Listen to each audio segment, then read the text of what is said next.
Communism வந்து ரொம்ப ரொம்ப மோசமான ஒரு தியரிங்க. இன்னைக்கு வந்து கார்ல் மார்க்ஸோட பர்த்டே. நிறைய பேர் வாழ்த்து தெரிவிச்சிருந்தாங்க. நம்மளும் வந்து வாழ்த்து தெரிவிக்கணும்ல. ஸோ வந்து கம்யூனிச ஆட்சிக்கு கீழே எத்தனை லட்சம் மக்கள் வந்துட்டு இறந்துருக்காங்க அப்படின்னு சொல்லி பார்ப்போம். ஸோ வந்து மொத்தமாக 100 மில்லியன் பீப்புள், அதாவது 1 மில்லியன்னா 10 லட்சம், 100 மில்லியன்னா வந்து 10 கோடி. கரெக்டாக 10 கோடி தானே வருது. 10 கோடி மக்கள் வந்து கம்யூனிச ஆட்சிக்கு கீழே இறந்துருக்காங்க. இன்னும் டீட்டெயிலாக சொல்கிறேன் கேளுங்க. சோவியட் யூனியன், ரஷ்யாவுக்கு கீழே ஸ்டாலினோட ஆட்சியில் வந்து கம்யூனிஸ்ட் ஆட்சியில் வந்து 20 மில்லியன் பீப்புள் வந்து இறந்துருக்காங்க. மாவோயிஸ்ட் சைனா, அதில் வந்து 40 மில்லியன் பேர் வந்து இறந்துருக்காங்க.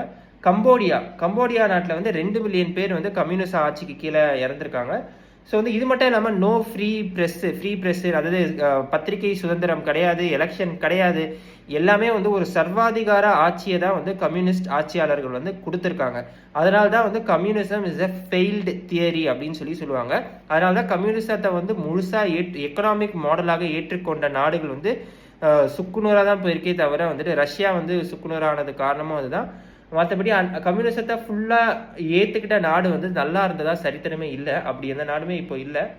ஸோ வந்து சில பேர் வந்து சைனான்னு சொல்லுவாங்க. நான் வேற ஒரு வீடியோ கமெண்ட்டை வந்து பார்த்தேன். சைனா கம்யூனிஸ்ட் தான், எவ்வளோ சூப்பராக இருக்குது பாருங்க அப்படின்னு சொல்லி. சைனா கம்யூனிஸ்டே கிடையாது, அவன் வந்து டிக்டேட்டர்ஷிப் அண்ட் கேபிட்டலிசம். ஸோ வந்து அதனால தான் சைனா அப்படி இருக்குது. ஸோ பேசிக்காக கம்யூனிசத்தோட அடிப்படை இது என்ன அப்படின்னா வந்து இவங்க எல்லாம் சொல்லுவாங்க லவ், ஷேரிங்கு, எல்லாருக்கும் கொடு, உன் தட்டில் இருக்கிற இட்லியை விட்டுட்டு என்னது பசிக்கு அப்புறம் நீ சாப்பிட்ற இன்னொரு இட்லி வந்து அடுத்தவனோடது அப்படின்னு சொல்லுவாங்க.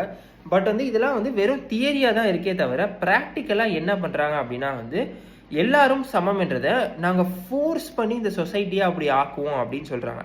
இன்னும் தெளிவாக சொல்லணும் அப்படின்னா வந்து எல்லாரும் சமம் அப்படின்றத வந்து ஒரு அடிப்படை உரிமையாக இல்லாமல் அவங்க வந்து ஃபைனல் அவுட்கமாக அதை ஆக்கணும் அப்படின்னு பார்க்குறாங்க. அதாவது எல்லாரையும் சேர்ந்து வளங்க, எல்லாருக்கும் நம்ம சப்போர்ட் பண்ணுவோம், எல்லாரும் மேலே வளரட்டும் அப்படின்னும் போது ஒரு மரம் வளருதுன்னா வந்து அந்த கிளைகள் பல்வேறு திசையில் போகும். ஒரு கிளை இப்படி போகும், இன்னொரு கிளை இப்படி போகும், மேலே போகும், கீழே போகும், சைடில் போகும், எல்லாம் போகும். அது பேர் தான் வளர்ச்சி, அதுக்கு பேர் தான் கேபிட்டலிசம்.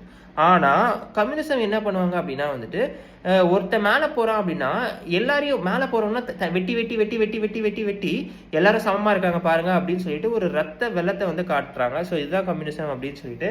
ஸோ உங்களுக்கு வந்து இன்னும் சிம்பிளாக சொல்லணும் அப்படின்னா உங்களுக்கு ரொம்ப க்ளோஸாக இருக்கவங்களுக்கு ஒரு ஹார்ட் சர்ஜரி பண்ணணும் அப்படின்னா வந்து நீங்கள் யாரை தேர்ந்தெடுப்பீங்க? ரொம்ப பெஸ்ட்டான ஒரு டாக்டரை தானே தேர்ந்தெடுப்பீங்க.